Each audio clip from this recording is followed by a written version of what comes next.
Hello, Podcast Nation. Welcome to the Be Great, Be Kind, Steve Kim Experience podcast. I am super excited because I have my first guest. Yes, I'm that popular that I finally have a guest. You are. But I'm really, really excited because this phenomenal human being is someone that I found on Instagram. We started following one another, just an absolute phenomenal, genuine human being. So I want to welcome Stefano, who is the owner of Through the Lens. Through the Lens Films, yeah. Yeah, amazing. Thank you so much. He's mine. blowing up on Instagram. If you're the only person who is not following him, you better start following him right now. So, Stefano, why don't you tell everyone a little bit about who you are and TTL Films? Yeah, so first and foremost, thank you for having me. It's a I'm real blessed. pleasure. The Steve Kim Experience is taking over. Yeah, you know what?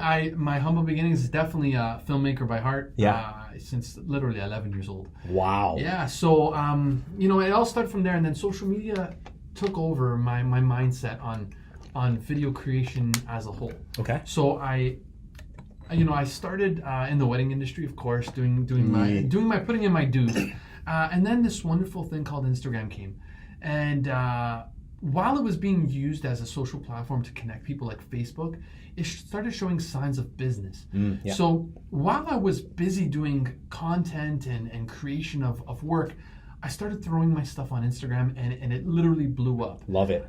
Because content has now taken another name. Okay. And it's really used heavily in the business platform and the marketing. So it started something pretty deep in me. Yeah. And then from there, I wanted to present my brand personally because I had a lot to say. Then social media started working itself in there and marketing, and then here we are. It's a lot to take in, Yeah, it is. And you know what? Starting from the age of 11 to where you are now, that progression, can you tell us maybe, was there one or two defining moments where you were just kind of like, you know what, like I'm on the right path? Because I find, being a former elementary school teacher, a lot of students are like, how do you know when you found your passion?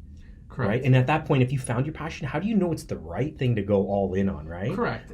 I think the world needs a lot more mentors. Okay. And a mentor is someone that it's hard to find, especially mentors that can give you a value. Yeah. Because I don't put down school. However, I think if the teachers start to really create an atmosphere of being a mentor more outside the school, I think a lot of children will benefit from that. Bingo. Right? Bingo. So when I found my eureka moment is when I took my content through mainstream media. Okay. And at that point, I realized that there's something missing in the world. Yeah. And everyone can literally create everything. But the fundamental problem is that a mentor can guide you through the process of elimination before you find it out the hard way. So I've hit rock bottom pretty substantially, and I've taken my dues, and I didn't really have any help. So that's why my mindset is, if ever the day, quote unquote, that I become successful, I'm going to give back to as many people as I can with at least the knowledge that I have. And I've been presented with such a situation. I know the trials and errors when it comes to hard work. And I also know that if it wasn't for my mentor that pushed me to do things that I thought were not possible. Like, they were not possible because of how small I was in the grand scheme of things. But then, when you go to New York City and you own it, well, then you come back with a different frame of mind, right? Yeah, so let's talk a little bit about New York City, because you were sharing with me just before this podcast. Tell everyone about that, because I think that is absolute bananas. Okay, so clearly, like this is how Instagram works, right? This is the power of Instagram. So when I was at my lowest, and I start to progress, and I start to work really hard days, nights, and here's one thing I'm going to say before that story: 9 to 5 doesn't exist. A 9 to 5 is a lazy person's imagination of work. When you're an entrepreneur or not an entrepreneur, if you have a passion to go get it, you need to go get it from literally 6 in the morning till 2 a.m. Yeah. Literally. Yeah. Other than that, what are you doing with your other free time? If you're watching Netflix, cut that out right now if you want to succeed, because you need to put all the attention to when everyone goes to sleep, you're awake. And you're pumping it, because that means you're another hour ahead of the rest of the world. Wow. Okay? So for me, when I was at my lowest, so to speak, and I knew that I had the ability, I went on a whim Instagram, social media. Here it is, guys. I went on a whim and I contacted someone that is out of my element in New York City, Manhattan. A very well-respected surgeon that does reconstructive of the face, and he also does Botox and fillers. Like, this is the mainstream right now, is Botox, fillers. Like, it's the hot thing right now. And so I said, the hell with it, and I reached out to him. Yeah. Very long story short, I mean, I flew out there, we got to talking, and then literally when I flew back, the contract was made. And thanks to Instagram and the ability that I had to show him my content through the media source, I have now secured almost a 4.5-year contract with him. That is ludicrous. Right, but it could not be accomplished without creative content. And this is why I stress to people so much. Putting filters on your face to show no blemishes does not mean you're going to get a $1 million job. Putting out content to show people that you do not have time to speak, but you can show them. It's like an online portfolio. Yeah. So physical portfolios don't exist anymore. Business cards. Yeah. If you have a business card and that's what you're using to bring people in, that is absolute insanity. So if you ask me, if you say to me, Stefano, do you have a business card? I'm going to look at your face and I'm going to say yes, but I'm not giving it to you. Because I don't need to, because this is what happens. I give you my business card that has absolutely nothing on me. Yeah. You're going to not look at me. You're going to put it in your pocket and it's going to get forgotten behind everything else in life. And you'll never check my Instagram. My Instagram will have everything that you could possibly know about me. You're right. Literally on your own time. So now I don't have to waste anyone's time. If you want to work with me, I'm there.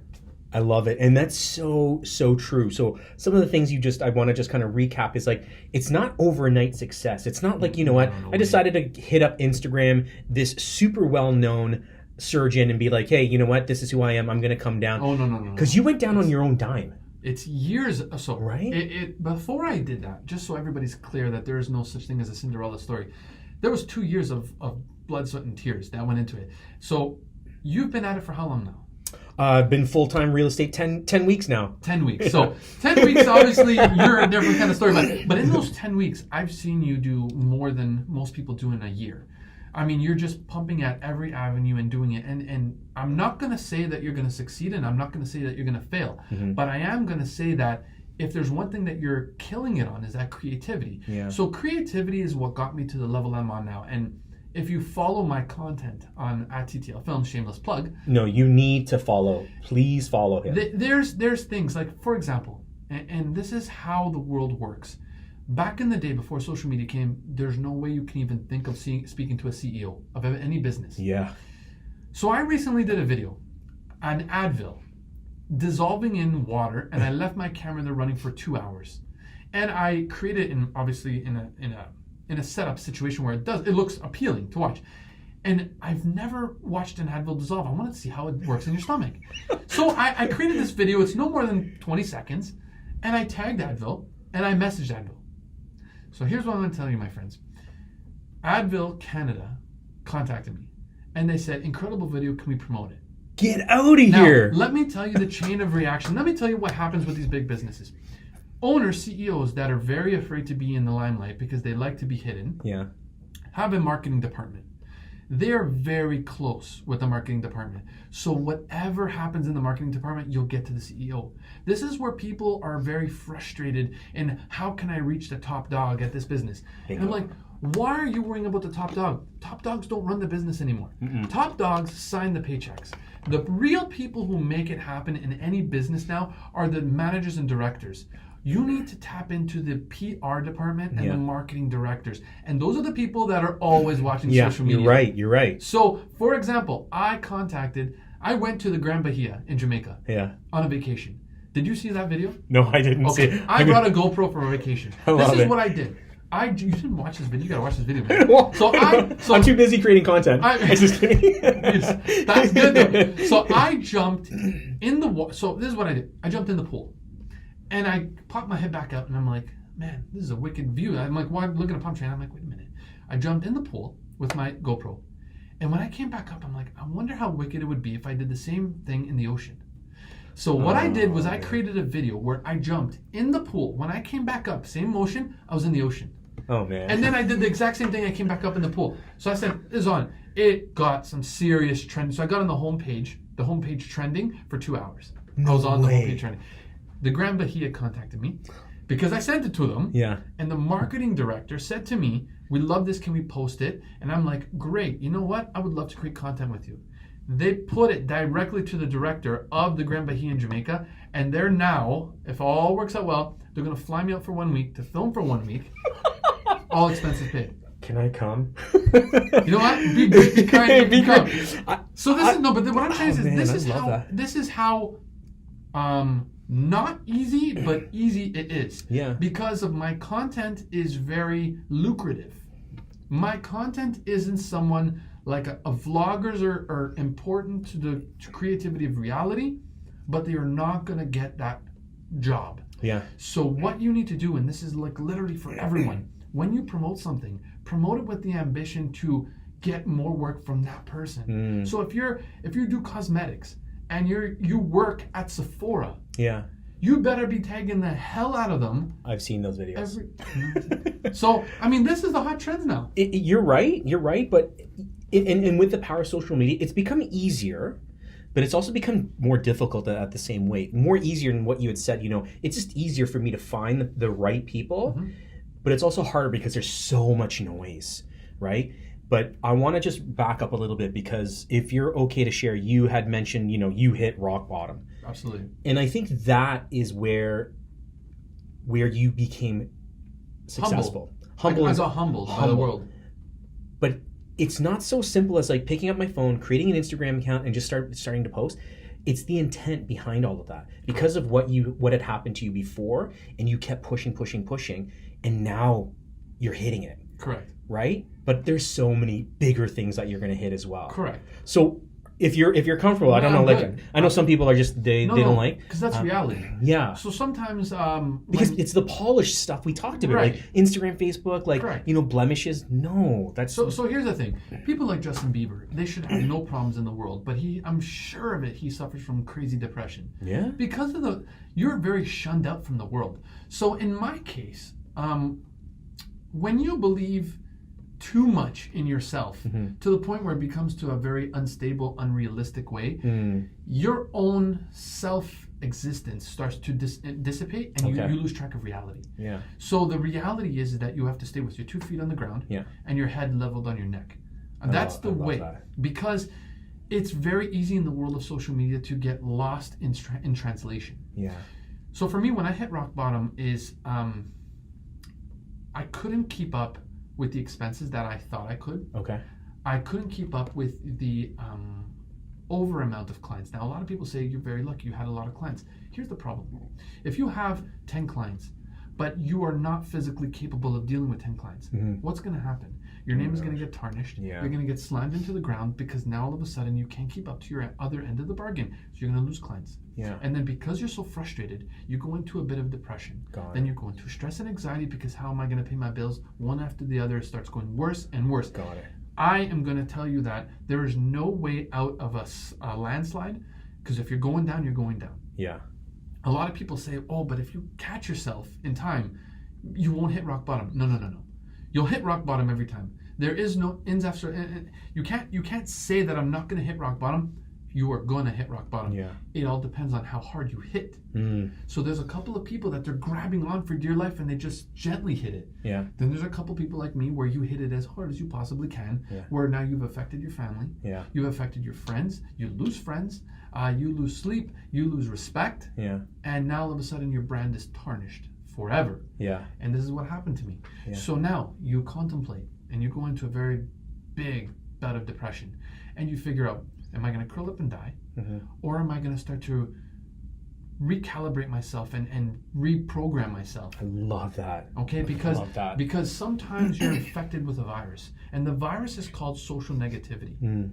And it hurts your self-esteem, but it also hurts your wallet, and it hurts you being able to get up and say, I'm going to do it today. You just don't have it in you. Yeah. I mean, if you hit rock bottom, the problem is it's easier to get down there. It's harder to get out of there. It's like a hole.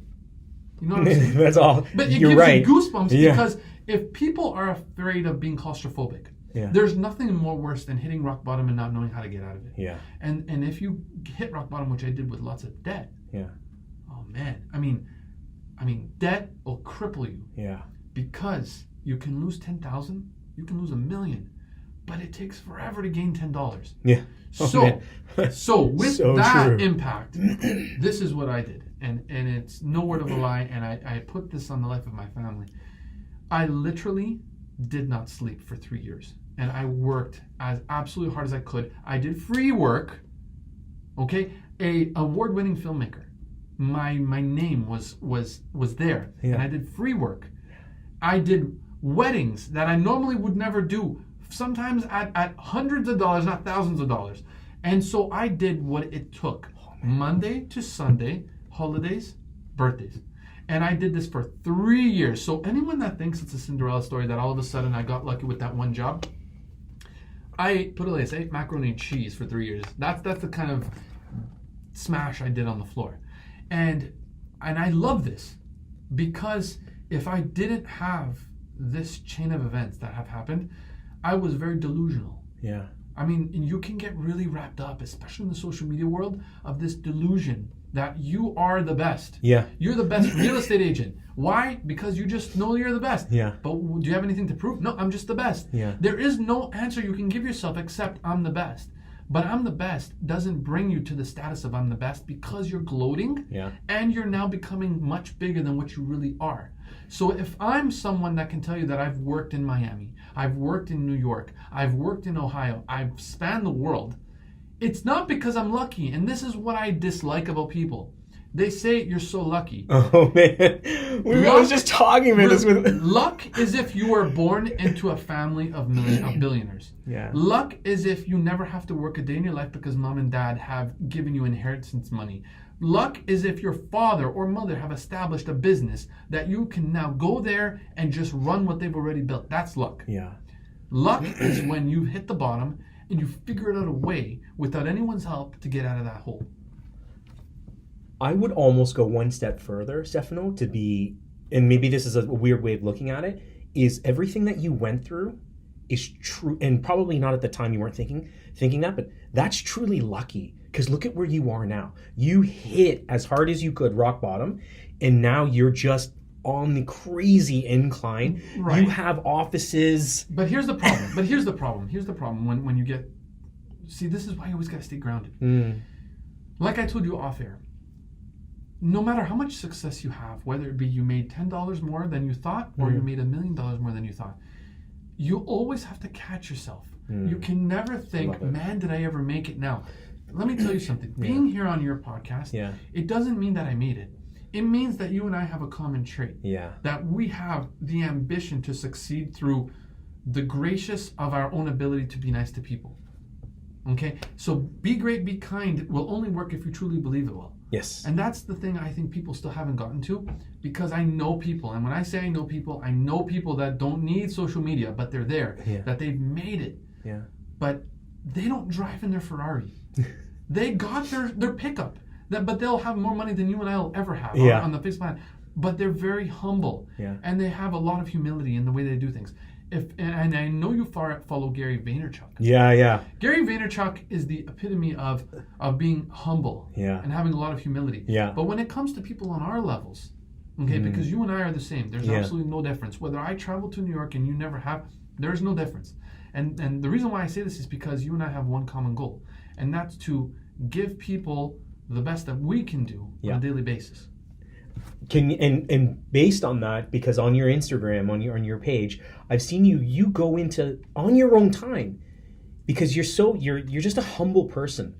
You on your own time go in and you give back to students. You show them your craft. Correct. You try to instill in them a passion. Maybe, and the beauty of it is, like, they would probably never get that experience if it wasn't for you giving your own free time. And like we talked about before the podcast started, time is very valuable, right? So here's the thing. You were a teacher for how many years? Almost 16 years. Doing kindergarten? Grade 8. Grade 8? Yeah, man.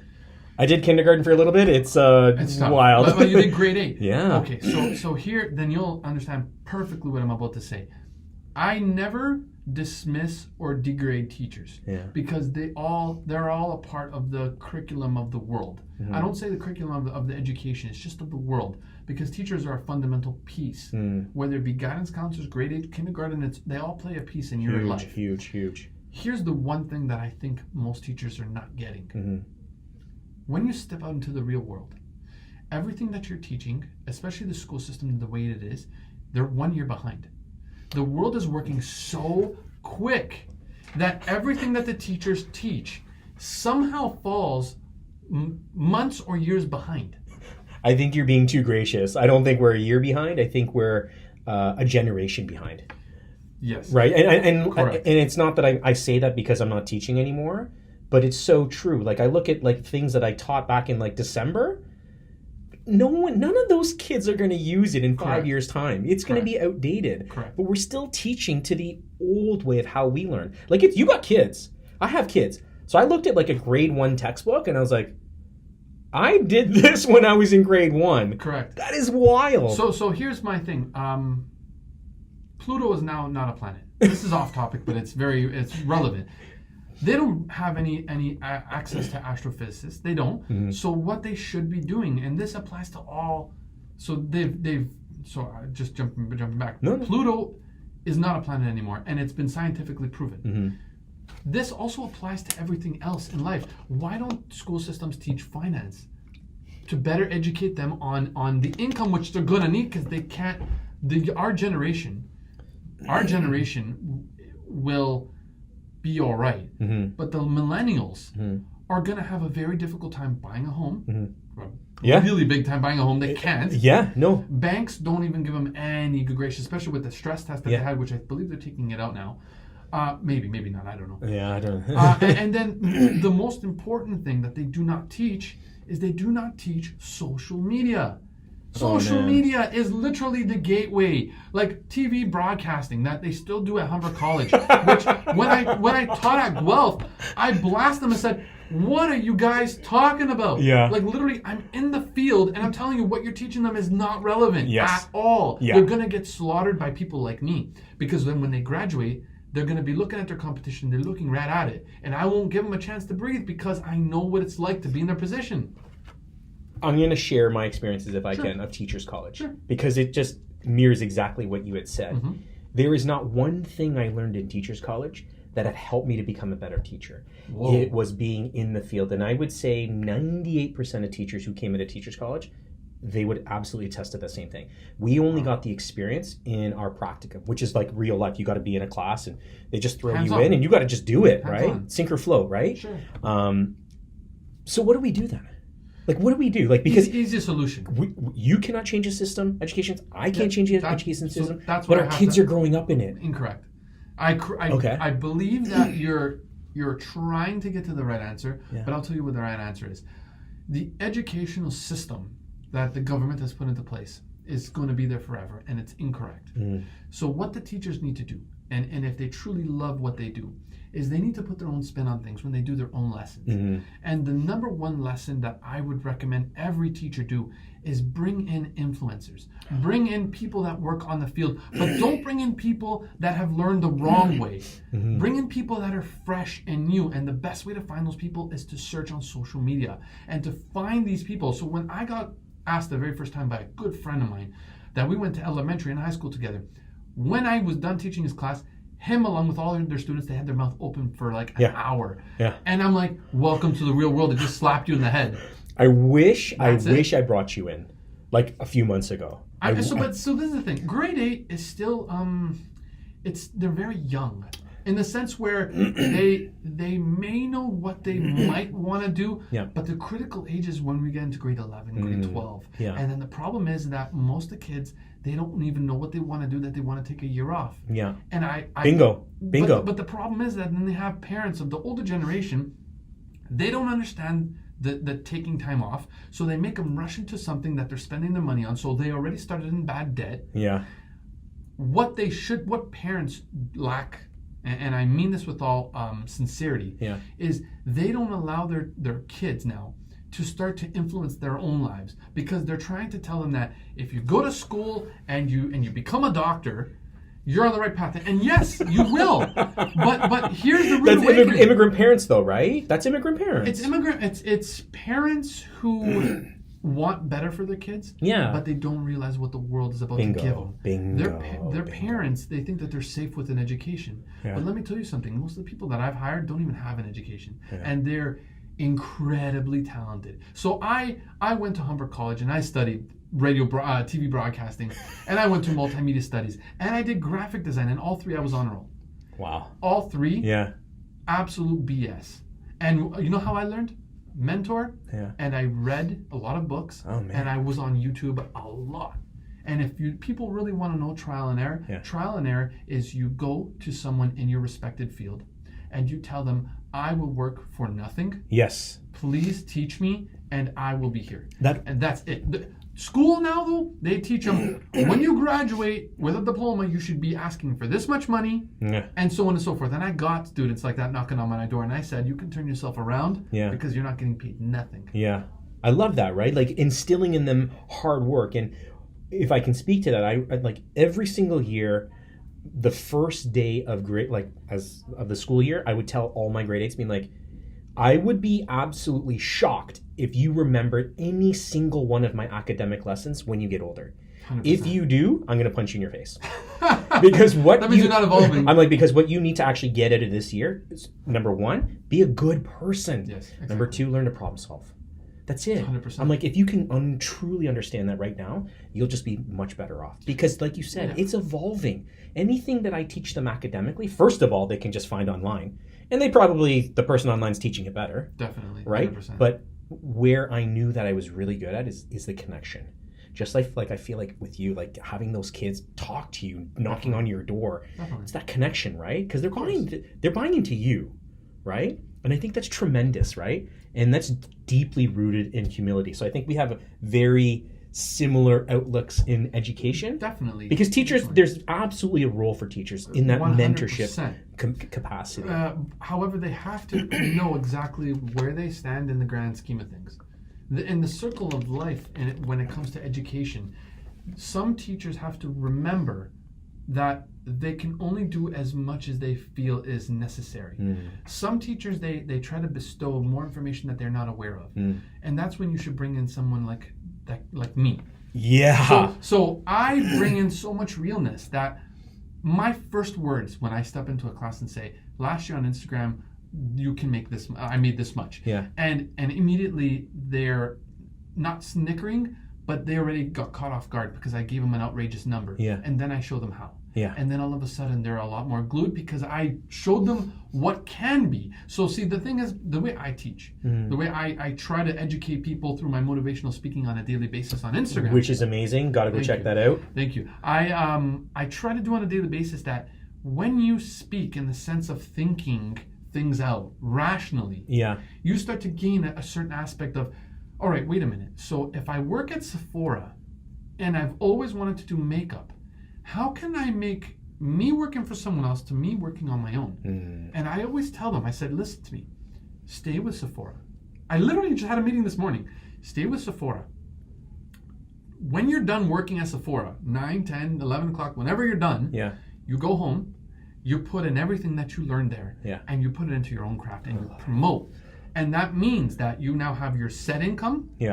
You're gaining experience and free product. And in the meantime, you're saying, man, when I'm ready to go, I'm going to kill it.